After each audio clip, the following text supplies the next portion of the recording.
आजाद कीता पंजाबिया ने कीता है कमाल हो जो बोले सोनिहाल।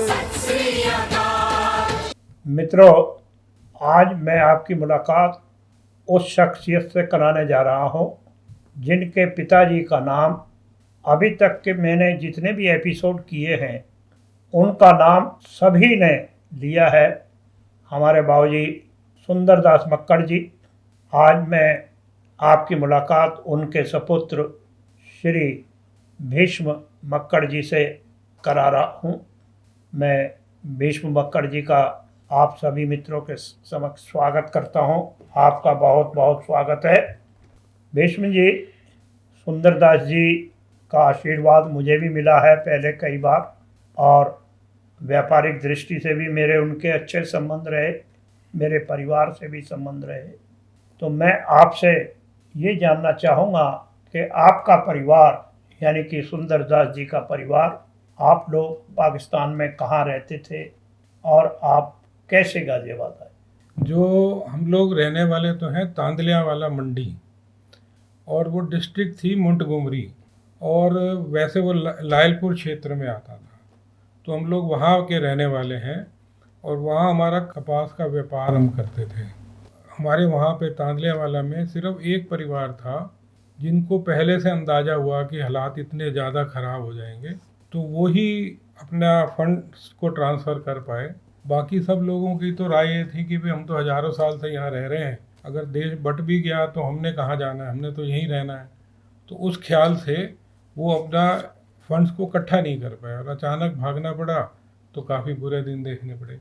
आप गाजियाबाद कब आए? हमारा परिवार 47 में आया था। अब उसमें भी एक बात है कि मेरे बाबूजी जो श्री सुंदरदास जी थे वो संघ के स्वयंसेवक थे, तो उनको संघ की तरफ से आदेश था कि जब तक आखिरी व्यक्ति नहीं निकल जाएगा उस शहर से तब तक आप वो शहर नहीं छोड़ेंगे। तो इसलिए हमारा सारा परिवार तो मतलब ट्रक से आया था। बाबूजी बताते हैं 300 रुपये पर हेड के हिसाब से ट्रक वाले ले रहे थे। अकेले बाबूजी वहाँ रह गए थे। तो हमारी दादी को पहले से ही शक था कि बाबूजी गड़बड़ करेंगे। वो चिल्लाती रही भी उसको बिठाओ, पर वो बैठे नहीं। तो वो अकेले वहाँ रह गए, बाकी परिवार निकल आया। लेकिन निकलने से पहले की बात जानना ज़्यादा ज़रूरी है।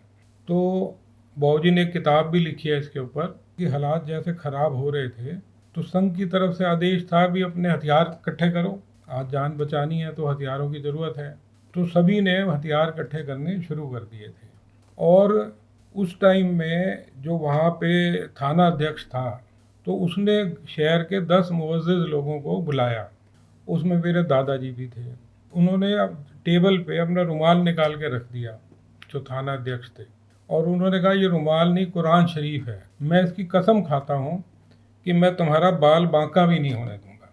और हमें पता लगा भी आपने बहुत हथियार इकट्ठे किए हैं, तो मैं डोर टू डोर सर्च करूंगा और जिसके घर में भी हथियार मिल गए उसको मैं ऑन दी स्पॉट शूट कर दूंगा।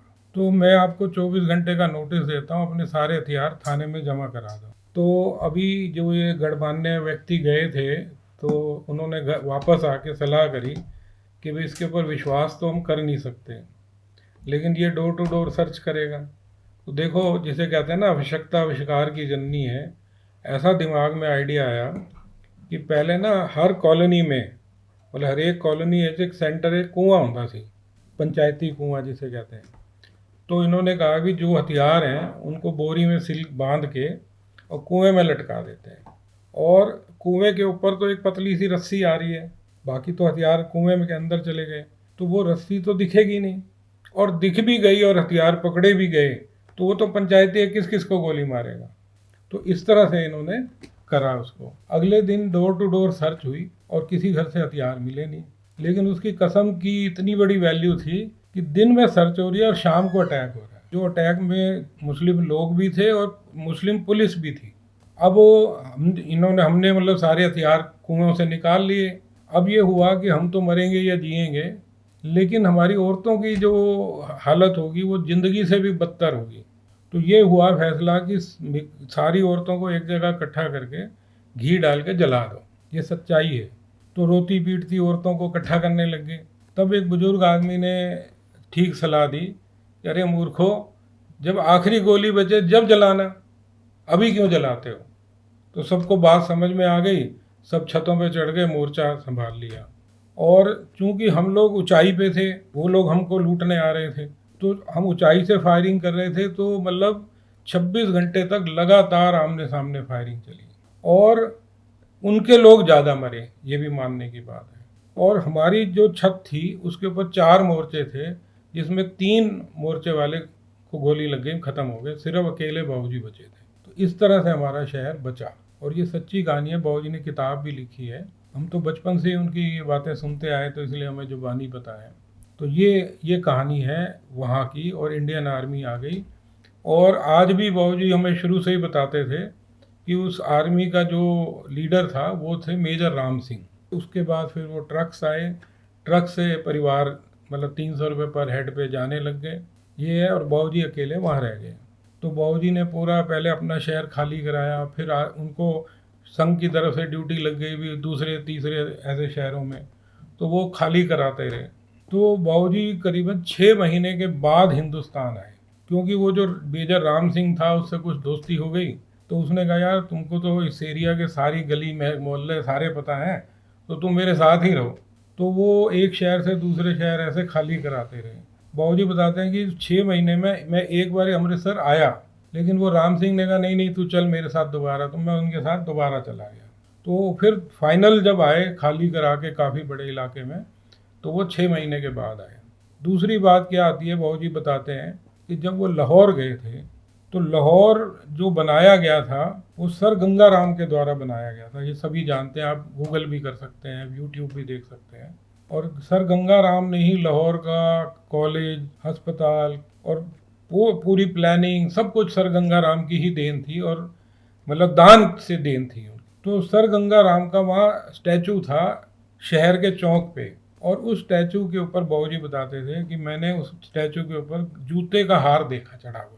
बाद में वो स्टैचू का सर गंगा राम का वहाँ से ले आके दिल्ली के सर गंगा राम हॉस्पिटल के प्रांगण में वो आज भी लगा हुआ है। अब अमृतसर फाइनली 6 महीने के बाद आ गए, और अब ये पता नहीं हमारा परिवार कहाँ है, क्योंकि परिवार तो 6 महीने पहले आ गया। तो कहते हैं मैं एक रिफ्यूजी कैंप से दूसरे रिफ्यूजी कैंप में पूछता फिरा भी मक्कड़ है। तो किसी ने बताया कि फलाने जो रिफ्यूजी कैंप है उसका मैनेजर मक्कड़ है, तो वहाँ चले जाओ। कहते हैं मैं वहाँ गया, तो वो मेरा छोटा भाई था, लेकिन मैंने 6 महीने से दाढ़ी भी नहीं बनाई थी और मेरी कपड़े भी फटे हुए थे, तो मैं उसको पहचान रहा और वो मुझे नहीं पहचान रहा। तो फिर ऐसे करके मैं उनको मिला, फिर उनसे पता लगा कि हमारा परिवार गाजियाबाद में है, फिर हम इस तरह से गाजियाबाद में आए। तो ये तो एक बात आती है। दूसरा सवाल आता है कि गाजियाबाद ही क्यों? क्योंकि हमारे लिए तो पूरा हिंदुस्तान ही एक जैसा था, तो ये कैसे हुआ कि हम गाजियाबाद आ गए? तो उसके लिए मैं जैसे बता रहा था कि वहाँ पे एक रहेजा परिवार ही था जिसने जांच लिया कि ये समय बहुत ख़राब होगा, तो उन्होंने अपना पैसा बैंक टू बैंक ट्रांसफ़र कर लिया था, सिर्फ एक परिवार ने। उसके पीछे कारण था, जो हरिचंद रहेजा जी थे, मेरे कज़न के नाना थे, वो उस ज़माने में व्यापारिक बुद्धि थे, तो उस ज़माने में कानपुर से स्टील ले जा के उधर सेल करते थे, तो वो इस एरिया से वाकिफ़ थे, और उन्होंने ही गाजियाबाद को ढूंढा था। और इसलिए ढूंढा था कि दिल्ली तो आज उस दिन भी महंगा था, आज भी महंगा है, और दिल्ली के पास में ये ही एक डेवलप्ड एरिया था। बाकी तो फरीदाबाद ले लो, सोनीपत ले लो, गुड़गांव ले लो, ये सब बंजर थे। फरीदाबाद में तो हमने अपनी ज़िंदगी में खेत ही देखे हैं। गुड़गांव तो बिल्कुल ही, जिसमें कहते हैं ना पानी नहीं था, नोएडा पानी नहीं था, यही एक एरिया थोड़ा आबाद एरिया था, तो यहाँ पे उन्होंने ढूंढा था। और गाजियाबाद में ज़ीरो इंडस्ट्री एरिया था। पहली जो फैक्ट्री यहाँ लगी थी गाजियाबाद में वो थी पंजाब ऑयल एक्सपेलर, जिसको आज आप पंजाब ऑयल एक्सपेलर कंपाउंड बोलते हैं, जिसमें लगभग 100 फैक्ट्रियाँ लगी हुई हैं। उस समय में वो एक पहली फैक्ट्री लगी थी, तो पंजाब ऑयल एक्सपेलर पहली फैक्ट्री लगी। फिर बाद में उन्होंने एक लगाई लायलपुर ऑयल एक्सपेलर। इस तरह से यहाँ की इंडस्ट्री शुरू हुई। और जो बाकी परिवार थे, चूँकि हमारे हिंदुस्तान में हमें एक ही नाम होता था, लाला जी गाजियाबाद नाम की किसी जगह में है, तो सब एक दूसरे पूछते पाछते पूरा का पूरा जो तांदले वाला शहर था वो पूरा का पूरा गाजियाबाद में आ गया। तो इस तरह से हम सारे आज यहाँ पे हैं। ये जो रावी सभा का मंदिर बना हुआ है, इसकी वजह से आज भी वो परिवार एक दूसरे से मिलते हैं, तीज त्यौहार मिल के मनाते हैं। इसलिए वो परिवार आज भी एक दूसरे को जानते पहचानते हैं। मिलनसार बिरादरी बनी हुई है, रावी बिरादरी जिसको बोलते हैं। ਜਿਹੜਾ ਤੁਸੀਂ ਰਾਵੀ ਬਰਾਦਰੀ ਗੱਲ ਦੱਸੀ, हम्म, ਜਦ ਤੱਕ ਮੈਂ ਸਮਝਣਾ ਰਾਵੀ ਬਰਾਦਰੀ ਦਾ ਮਤਲਬ ਹੈ ਜਿਹੜੇ ਰਾਵੀ ਬਿਨਾ हाँ ਚਨਾਬ ਜਿਹੜੀ ਨਹਿਰ ਦੇ ਕਿਨਾਰੇ ਸੀਗੇ, ਹੂੰ। ਉਸ ਰਾਵੀ ਪਿੰਡ ਦੀ ਵਜ੍ਹਾ ਤੋਂ नहीं, वो जो हमारा तांदले वाला शहर जो था वो रावी नदी के किनारे था, इस वजह से रावी ਇਸ ਕਰਕੇ ਰਾਵੀ ਬਰਾਦਰੀ हाँ ਬਣੀ। जी। ਮੈਂ ਹੁਣ ਇਹ ਜਾਣਨਾ ਚਾਹਾਂਗਾ ਜਿਸਲੇ ਤੁਹਾਡਾ ਪਰਿਵਾਰ, ਈਵਨ ਸਾਡਾ ਵੀ ਪਰਿਵਾਰ ਜਿਸਲੇ ਆਇਆ ਹੈ ਗਾਜ਼ੀਆਬਾਦ, ਮੇਰੀ ਨੌਲੇਜ ਦੇ ਅਨੁਸਾਰ ਉਸ ਵਕਤ ਗਾਜ਼ੀਆਬਾਦ ਦੀ ਆਬਾਦੀ 15 ਤੋਂ 20 ਹਜ਼ਾਰ ਹੋਣੀ ਹੈ, ਔਰ ਜਿੰਨੇ ਵੀ ਪੰਜਾਬੀ ਪਰਿਵਾਰ ਇੱਥੇ ਆ ਕੇ ਵਸੇ हम्म, ਉਹਨਾਂ ਨੇ ਬੜੀ ਮਿਹਨਤ ਕਰੀ हाँ बिल्कुल। ਤੇ ਉਹ ਕਿਸ ਤਰ੍ਹਾਂ ਖੜੇ ਹੋਏ। ਜਿੰਨਾ ਮੈਂ ਬਾਉ ਸੁੰਦਰਦਾਸ ਜੀ ਵਾਸਤੇ ਸੁਣਿਆ ਹੈ ਕਿ ਉਹਨਾਂ ਨੇ ਉਹ ਪੰਜਾਬੀ ਪਰਿਵਾਰਾਂ ਨੂੰ ਖੜੇ ਕਰਨ ਵਿੱਚ ਬੜੀ ਪ੍ਰਮੁੱਖ ਭੂਮਿਕਾ ਨਿਭਾਈ। ਉਹਦੇ ਬਾਰੇ ਤੁਹਾਡਾ ਕੀ ਕਹਿਣਾ? जितने भी हम लोग वहाँ से आए थे, रिफ्यूजी आए थे, तो आपस में एकता बहुत थी, और कोई भी समाज जो एकता रखेगा उसको बड़ा होने से कोई रोक नहीं सकता। क्योंकि हम सारे आए थे, सारे रिफ्यूजी थे, सबके हालात ख़राब थे, तो एक दूसरे के साथ रोज़ आना, मिलना जुलना। अच्छा, काम धंधा कुछ नहीं था, और जो वहाँ से थोड़े बहुत जेवर वेवर लाए थे वो मुश्किल से 6-8 महीने में ख़त्म हो गए। अब छोटी जैसे कहते हैं दिहाड़ी मजदूरी भी करी बाबूजी ने, ये आपको मालूम नहीं है। बाबूजी बताते हैं कि एक दिन मैं घर पे आया और घर में बिल्कुल मातम छाया हुआ। तो मैंने कहा भाई क्या हुआ? तो बोले जी घर में रोटी के लिए आज आटा वाटा है नहीं। कहता मेरे को इतना दुख लगा, तो मैंने वहाँ से बस पकड़ी और चांदनी चौक गया, और वहाँ पे जैसे दिहाड़ी मजदूर नहीं बैठते या नासिरपुर फाटक पे, ऐसे बैठा। तो वहाँ एक सेठ मुझे अपने घर ले गया, और दिन भर मैंने उसके घर में गारा बनाया, जो ईंटों का गारा नहीं बनता, सॉरी मिट्टी का गारा बनता है चिनाई के लिए, तो वो बनाया। और शाम को उसने जो मुझे पैसे दिए उसको मैं घर लाया। उस दिन रोटी उस पैसे की बनी। तो इतने हालात थे, लेकिन चूँकि सब लोग एक दूसरे से मिले जुले थे, तो कोई बताता था कि शिमला में काली मिर्च सस्ती है, तो सब शिमला चल देते थे, वहाँ से काली मिर्च ले आके बेच दिया। कोई कहता था सूरत में, वो कहते हैं कपड़े भी लेने गए, सूरत से कपड़ा ला के बेचने लग गए। और छोटे मोटे ऐसे काम करके समझो गुजारा चल रहा था। फिर बाद में ये जो घंटा घर के बाहर जो एक खोखे लगे हुए हैं ना, जो मार्केट बनी हुई है, आज भी कपड़े की मार्केट है, गोल मार्केट जिसको गोल मार्केट कहते हैं, तो वहाँ पे हमने भी एक कपड़े का खोखा लगाया था। इसको करने में ही काफ़ी साल लग गए थे, और खोखा लगाया था। और उसमें आज भी मैं कहूँगा कि हरिचंद रहेजा जी ने पैसे लगाए थे और बाबूजी ने काम किया, इस तरह से वो हुआ। लेकिन हमारा भी संयुक्त परिवार था, तो संयुक्त परिवार की बहुत बड़ी खूबसूरती होती है। बाबूजी 5 भाई थे, पांचों जो भी काम कर रहे हैं। अब आप मानेंगे, हमारे एक चाचा लायलपुर इंजीनियरिंग में लेथ चलाते थे, एक चाचा वहाँ अकाउंटेंट थे, और बाबूजी और हमारे ताऊ जी जो हैं वो खोखा चलाने लग गए, और सबसे छोटे चाचा को पढ़ाने में लग गए, क्योंकि सबकी पढ़ाइयाँ छूट गई थी। तो ये था बाबूजी को भाई पढ़ाई बहुत ज़रूरी है, तो सबसे छोटे चाचा को उन्होंने अमृतसर में किसी कॉलेज में एडमिशन कराया। पर चूंकि संयुक्त परिवार होता है, तो छोटी छोटी बचत करके भी ना परिवार चल निकलता है। तो इस तरह से हम कारवां शुरू हुआ, और उसके बाद मैं आज तक नहीं समझ पाया कि इनको इंडस्ट्री में जाने का आइडिया कहाँ से आया। मैं समझ नहीं पाया, क्योंकि इस हालात से जो आदमी निकल रहा है और वो इंडस्ट्री की सोचे, मुझे नहीं पता कैसे। पर इंडस्ट्री भी कैसे चले, तो हम 3 संयुक्त परिवार, यानी एक हमारा परिवार था, एक हमारे मामा का परिवार था, एक हमारे मामा के दामाद का परिवार था। तो 3 परिवार, संयुक्त परिवारों ने छोटी मोटी मूड़ी जोड़ जाड़ के एक पहली फैक्ट्री लगाई डीजल इंजन बनाने की, जो हापुड़ रोड पे थी, और उसका नाम था हिंदुस्तान इंजीनियरिंग। तो अब उसमें आप देखो, उस ज़माने में मतलब चौकीदार भी खुद, मालिक भी खुद, और तब हमारे जो चाचा उस फैक्ट्री में ही लेथ चलाते थे। तो इस तरह से मिलजुल के फिर थोड़ी थोड़ी बचत करते हुए काम आगे निकला, और फिर वो एक हिंदुस्तान से 3 फैक्ट्रियाँ लगी, और 3 फैक्ट्रियाँ फिर बाद में जुदा जुदा होकर तीनों परिवारों में एक एक आ गई। फिर वो आगे बढ़नी शुरू हुई। पर हैरानी की बात है, मतलब कोई सोच नहीं सकता कि 47 में जो शहर यहाँ पे आके बसे, और उस ज़माने में शहर क्या, ये 4 गेटों के अंदर ही होता था। 4 गेटों के बाहर जो जीटी रोड का इलाका है, इसमें मतलब रात को निकलने से भी डरते थे। तो बाहर की जो ज़मीन थी वो मिट्टी के भाव थी, तो वो पंजाबियों ने लेनी शुरू करी। और मेरे ख्याल में 65 में आते आते पंजाब ऑयल एक्सपेलर से लेके लाल कुआं चौक तक ये सारा पंजाबियों के हाथ में आ गया था। क्या सोच सकते हैं, मतलब कैसे हुआ? आज हम तो सोच नहीं सकते ना। तो हमारे जो बुजुर्गों ने मेहनत जो करी वो इंसान नहीं कर सकता, वो शायद जानवर भी ना कर पाए जितनी मेहनत उन्होंने करी। चाहे हमारी माताएं थी या बाऊजी वगैरह थे, पर मेहनत तो मतलब बाऊजी की हम देखते थे, महीनों महीनों शक्ल नहीं पता होती। उस ज़माने में ना टेलीफोन होते थे, ना चिट्ठी पत्री भी पता नहीं कब आती थी। पता लगता था वहाँ गए हैं, फिर वहाँ से वहाँ चले गए, वहाँ से वहाँ चले गए, वापस आने पे पता लगता था कितना बड़ा एरिया वो कवर करके आए हैं। हमारी तो किस्मत अच्छी है, अभी हमारे बुजुर्ग इतने मेहनती और इतने अच्छे निकले, इसमें तो कोई दो राय नहीं।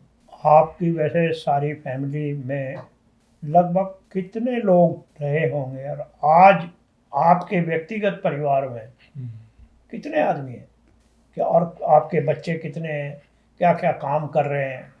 ऐसा है, ये भी मज़ेदार बात है, क्योंकि हमारा संयुक्त परिवार था ना, तो बाऊजी नंबर 2 पे थे, मतलब सबसे बड़े हमारे ताऊजी थे, लेकिन डंडा बाऊजी का था।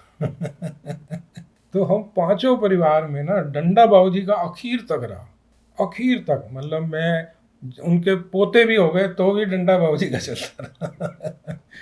तो बाऊजी ने मतलब चूँकि संघ से भी जुड़े हुए थे, संस्कार भी थे, पर इसलिए हमारे पूरे परिवार, यानी लगभग आज हमारा परिवार में 80 मेंबर से ज़्यादा का होगा। बल्कि हमारे चाचा कई बार मजाक भी करते थे कि एक हमारी दादी ने 80 व्यक्ति का परिवार कर दिया, पर 80 जितने भी जने थे उसमें बिगड़ा कोई भी नहीं, क्योंकि उनका डंडा बहुत तगड़ा था।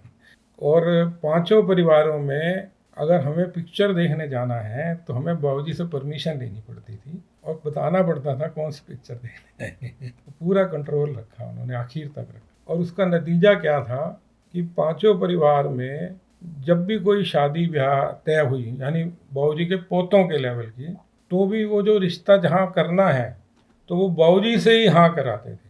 और जब घुड़चड़ी होती थी तो जब तक बाबूजी ना आए तो घुड़चड़ी नहीं होती थी। तो ये उनको मतलब इनाम मिला अपनी ज़िंदगी में कि भाई पोतों तक भी सब उनकी इज्जत करते थे और आखिर तक उनको मानते थे। आज थोड़े परिवार किन मेंबर किन्ने ने, थोड़े व्यक्तिगत परिवार? हम 4 भाई हैं। तो मेरे बड़े भाई भी इंजीनियर हैं, मैं भी इंजीनियर हूँ, मेरे से छोटा अकाउंट्स और LLB किए हुए है, और सबसे छोटा जो है वो डॉक्टर है, USA में कार्डियोलॉजिस्ट है।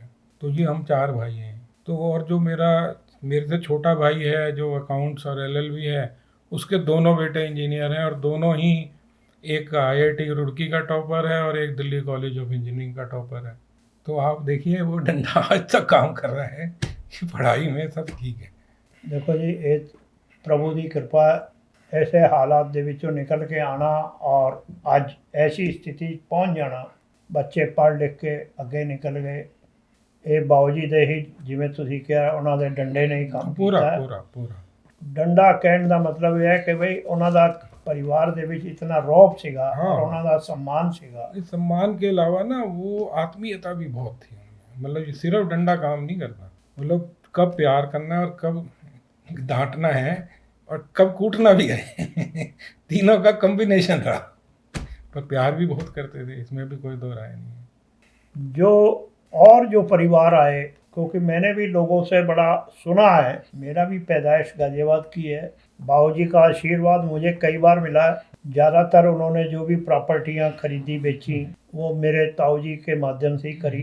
कई रजिस्ट्रियां कराने में मैं भी बाबूजी के साथ रहता था। तो मैंने अपने ताऊजी से ये सुना था कि बाबू सुंदर दास जी ने बड़े परिवारों को खड़ा किया, जो पंजाबी परिवार थे। जैसे हम लोग आए तो हम लोग अफगानन मोहल्ले में हम आके रहे। तो अफगानन मोहल्ले में के 2 भाग थे। एक तो इधर हमारा अफगानन मोहल्ला था जिसमें हम सारे पंजाबी थे जो वहाँ तांदलेवाला से आए थे, पर एक अफगानन मोहल्ले का दूसरा आधा हिस्सा था जो पूरा क्रिमिनल था। आप आज भी अगर हिस्ट्री में जाएंगे तो अफगानन मोहल्ले का आधा हिस्सा पूरा पक्का क्रिमिनल था, जिसमें मोन्नी, जिंदा, मतलब बड़े बड़े क्रिमिनल नाम थे जो वहाँ रहते थे। तो उनके भी परिवार थे और वो पहले से वहाँ रहते थे, तो वो पूरी क्राइम थी। इधर हम पंजाबी आ गए। बाबूजी की इतनी दहशत होती थी कि उन क्रिमिनल से भी पूरी टक्कर लेते थे। और चूंकि हम पंजाबी भी वहाँ पे कम से कम नहीं तो मेरे अंदाजे में 50 परिवार होंगे हम। मस्जिद थी, मस्जिद के बराबर में कुआं था। तो वो जो क्रिमिनल वाले लोग थे वो इधर आके ना उस कुएं पे जुआ खेलते थे। अच्छा, अब किसी की हिम्मत नहीं होती थी उनको हाथ लगाने की, लेकिन बाबूजी दोपहर को खाना खाने के लिए घर आते थे और देखते थे कि जुआ खेल रहे हैं, तो वो सीधा स्कूटर उनके अंदर ही घुसा देते थे। अकेले होते थे वो, लेकिन चूंकि आसपास सब परिवार हम रिश्तेदार ही थे, तो वो आवाज़ लगाते थे कि बाबूजी की लड़ाई हो गई। अब हम 5 परिवार एक ही घर में रहते थे।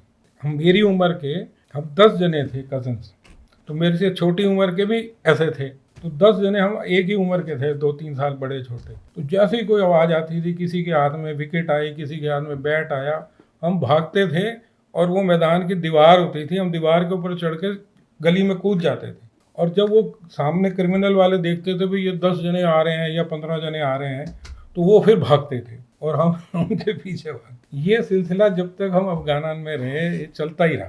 तो वो अपनी आदत से मजबूर थे, बाबूजी अपनी आदत से मजबूर थे। तो जो भी था, मतलब हम वहाँ रहे पर डंके की चोट पे रहे, कहीं दब के नहीं रहे। वैसे अगर मैं आपको एक और बात बताऊँ ना, गाज़ियाबाद की पॉलिटिक्स के ऊपर, वो बड़ी मज़ेदार रहेगी।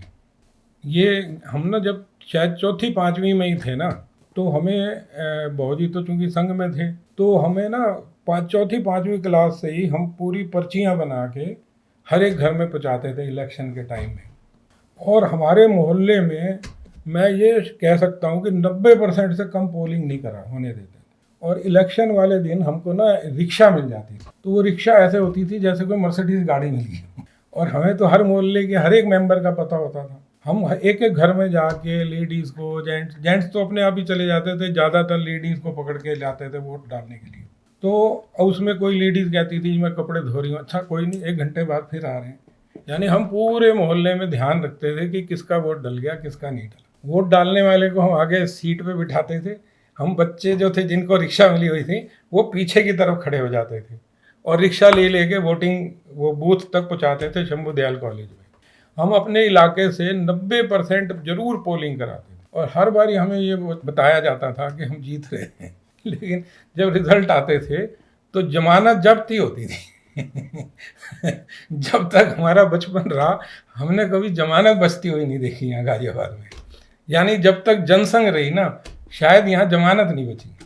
लेकिन 70 के दशक में पहली बारी यहाँ पे नगर पालिका में जनसंघ के आधे मेंबर जीते हैं। 27 मेंबर होंगे थी उसमें। हाँ, जो भी मतलब तो आधे मेंबर जनसंघ के जीते, आधे कांग्रेस के जीते। जो मैं तो उस वक्त बहुत छोटा था, लेकिन चूंकि घर में जो भी आते थे तो चाय पिलाने का काम हमारा होता था। तो हाथ में ट्रे लेके कप प्लेट में चाय डाल के चाय पिलाते थे। चाहे वो संघ के लोग होते थे चाहे जनसंघ के लोग होते थे, हम तो चाय पिलाते पिलाते उनकी बातें जो सुन लेते थे वही ग्रहण कर लेते थे। तो हमारा तो इतना ही एक्सपोजर था। तो उस टाइम में एक लेडी थी इंडिपेंडेंट मेंबर, तो उसने कहा कि मैं जनसंघ को सपोर्ट करूँगी, तो एक मेंबर की सपोर्ट मिली। उधर कांग्रेस का जो प्रेसिडेंट था वो थे प्रेम मोहन कपिल, ये मोहन मिकिन्स वाले। तो वो हमारे मेंबरों को उन्होंने तोड़ा, लालच दिया, जो भी दिया, और उनको वो शिमला ले गए, वहाँ किसी होटल में ठहरा दिया। तो पहली बारी जनसंघ की चांस बना गवर्नमेंट सरकार बनाने का, नगर पालिका, और वो भी टूट गया। लेकिन उस समय में ना समाज का प्रेशर बहुत तगड़ा होता था, समाज से बहिष्कार का डर बहुत बड़ा होता था। तो संघ वाले उनको ढूंढते फिरे कहाँ गए वो। तो थोड़े दिन बाद वो आए गाजियाबाद में, संघ वालों ने घेर लिया उनको, जो भी टूटे थे। तो उनको घेर लिया तो उन्होंने माफ़ी मांगी, उनका नहीं जी हमसे गलती हो गई, हम जनसंघ के साथ ही रहेंगे। ऐसे करके वापस जनसंघ जुड़ी आ गई। अब जनसंघ तो एक हो गई, लेकिन जनसंघ के भी 2 फाड़ हो गए। 2 फाड़ क्या, घमासान हो गया।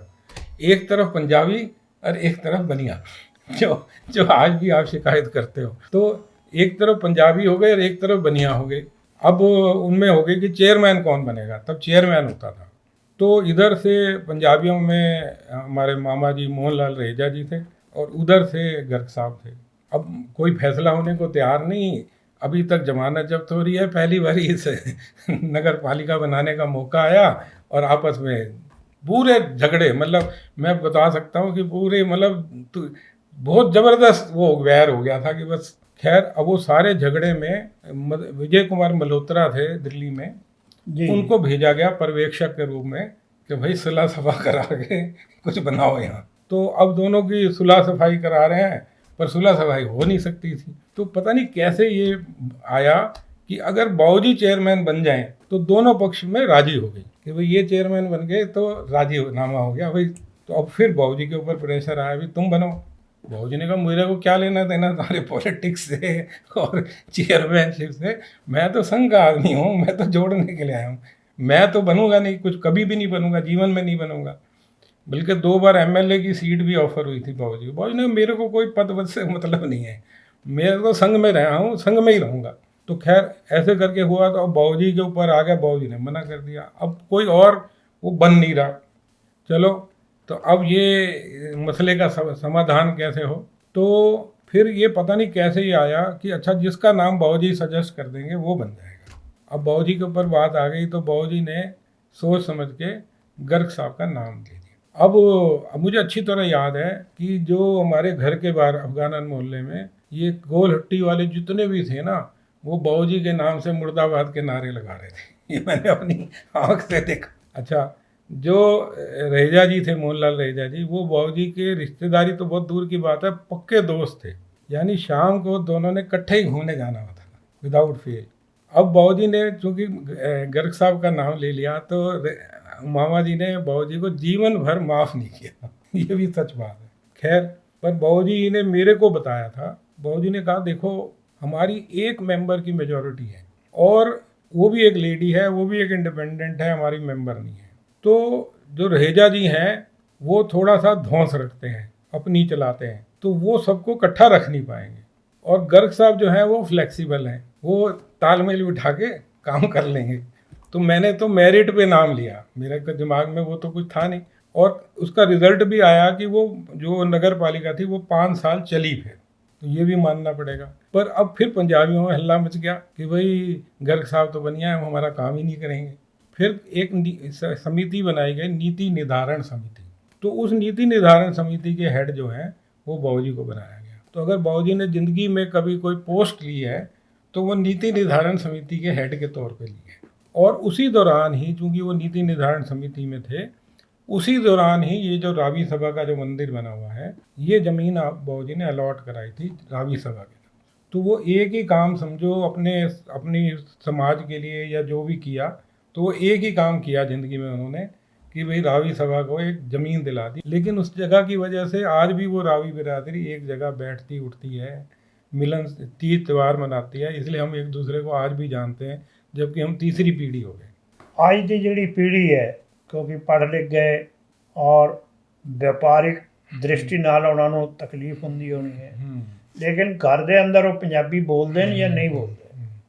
ऐसा है ना, जब तक तो साड़ी माता जी रही, उन्होंने गुजरे हो गए 2.5 साल हो गए, तहाँ तक तो पंजाबी थी, क्योंकि वो तो पंजाबी जानती थी। तो उनके चक्कर में हमारे बच्चे भी पंजाबी समझते थे या उनके साथ टूटी फूटी बोलते रहे। पर उनके बाद मैं कहता हूँ पंजाबी कम हो गई है। ठीक है, हम तो पंजाबी बोलते हैं, हमें अच्छा भी वही लगता है बोलना, और ख़ास करके मैं स्टील लाइन में हूँ तो स्टील लाइन में ज़रा खालसे ज़्यादा होते हैं तो पंजाबी ज़्यादा बोली जाती है। बाकी घर में अब मेरी माता जी के जाने के बाद से पंजाबी कम हो गई है।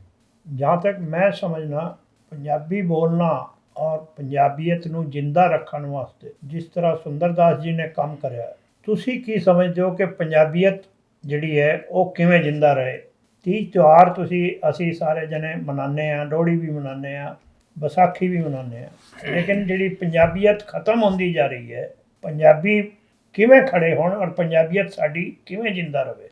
हिंदुस्तान जिंदा रहेगा तो पंजाबी भी जिंदा रहेगा और बाकी सारे भी जिंदा रहेंगे। लेकिन अगर हिंदुस्तान दे उत्ते आँच आ गई तो काहे की पंजाबियत और काहे की कोई और चीज़। इसलिए सबसे पहले तो हिंदुस्तान को खड़ा रहना, मजबूत होना ज़्यादा ज़रूरी है। मैंने बताया कि वे 47 और 65 तो कितने साल हुए, 15 और 3 18 साल। 18 साल में एक रिफ्यूजी आए और पंजाब ऑयल एक्सपेलर से लेके लाल कुआं चौक तक मेरे ख्याल में 7 किलोमीटर होगा, 7 किलोमीटर तक सारे पंजाबी ज़मीनें खरीदने व्यापार करने लगे। बहुत बड़ी बात है। यहाँ पे 250 फैक्ट्रियाँ थी जो डीजल इंजन बनाती थी, 150 फाउंड्रीज थी, 80 फोर्जिंग यूनिट थे। ये गाजियाबाद था। पूरे नॉर्दर्न इंडिया में लुधियाने के बाद सबसे बड़ा इंडस्ट्रियल एरिया गाजियाबाद माना जाता था। तो वहाँ तक पहुँचे एक रिफ्यूजी कम्युनिटी ने बनाया। वो जो जज्बा था एकता का, उसमें मैं सबसे बड़ा फैक्टर एकता को देता हूँ। और दूसरा संयुक्त परिवार का। आज किसी भी कम्युनिटी को कामयाब होना है तो संयुक्त परिवार के बगैर वो नहीं हो सकता। तो हर परिवार में 4 वर्ण के ही पुत्र पैदा होंगे, ये तो ईश्वर का न्याय है। और चारों के प्लस पॉइंट जुड़ जाते थे और जो कमाते थे तो चारों को बराबर खर्चा मिलता था, या किसी के बच्चे ज़्यादा हैं तो उसको थोड़ा ज़्यादा मिल गया, लेकिन रहन सहन का लेवल सभी परिवारों का एक होता था, इसलिए कोई ईर्ष्या नहीं होती थी। और बच्चे ऐसे खेलते थे, रहते थे, मतलब हमें ये नहीं पता होता था कि हमने आज नाश्ता अपने घर में किया है तो लंच चाची खिलाएगी या माँ खिलाएगी, हमें नहीं पता। तो आप खूबसूरती देखिए ना, एका नहीं होगा, आपस में ईर्ष्या होगी, व्यापार नहीं चल सकता। तो पंजाबियों के व्यापार बिखर गए, पूरी तरह से बिखर गए।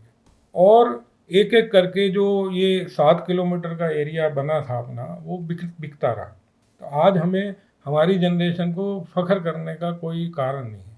और मैं गाजियाबाद की बात नहीं लेता, आप दिल्ली चले जाओ।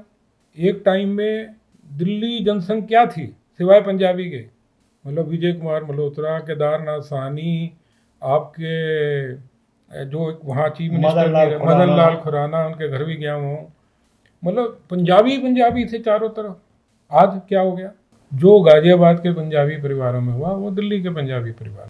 आज दिल्ली से पंजाबी घटते गए। एक टाइम में पंजाबी बाग कॉलोनी बन गई थी, आज जाके देखो पंजाबी बाग में कितने पंजाबी बचे हैं। सब बेच के जा रहे हैं, परिवार टूट रहे हैं, बेच के गुड़गांव जा रहे हैं। तो दिल्ली में पंजाबी कम हो गया। आज दिल्ली की पॉलिटिक्स में पंजाबी कहाँ है? अब तो बल्कि वहाँ पे जो पूरब से लोग आके काम कर रहे हैं उनकी वोट परसेंटेज ज़्यादा हो गई है, इसलिए दिल्ली की बीजेपी लीडरशिप भी पूरब के लोगों के पास चली गई। तो हम किसी और को दोष नहीं दे सकते, दोष हमारा ही है। जहाँ एकता होगी ना, उसको उठने से कोई दुनिया की ताकत नहीं रोक सकती। पंजाबियों में एकजुटता नहीं रही। जब तक एकजुटता थी तो रिफ्यूजी से शहर के मालिक बन गए। आज एकजुटता नहीं है तो वापस रिफ्यूजी बनने में देर नहीं लगेगी। वो आज के पंजाबी राजनीतिक दृष्टि से किस राजनीतिक दल से जुड़े हुए? जब पार्टीशन हुआ, हम देश आज़ाद हुआ, तो पंजाबियों, खास करके जो हम पाकिस्तान में पंजाबी रहते, हमारा थोड़ी देश आज़ाद हुआ था, हमारे ऊपर तो कहर टूट पड़ा था। आप सोच सकते हो कि 20 लाख आदमी मर जाए और करोड़ों आदमी विस्थापित हो जाए, उसको आप आज़ादी कहेंगे? और हमें बचाने के लिए कौन आया सिवाय संघ के? जो भी हम कह रहे हैं कि भाई हथियार इकट्ठे करें, छोटी सी फौज बनाई, या ये जज्बा था कि भाई हम मर जाएंगे लेकिन धर्म परिवर्तन नहीं करेंगे, या वो 26 घंटे जो आमने सामने फायरिंग चली, तो वो जज्बात कहाँ से आए थे? वो सिर्फ संघ से आए थे। मित्रों, आज मैंने आपको सुंदरदास मक्कड़ जी, उनके सपुत्र श्री भीष्म जी से मैंने आपकी मुलाकात कराई, और उन्होंने आप बीती और अपने पिताजी कैसे आए, क्या क्या किया, इन सब से आपको परिचित कराया। मैं उनका बहुत बहुत धन्यवाद करता हूं। और दर्शकों से एक ही निवेदन, आप हमारे से जुड़े रहें।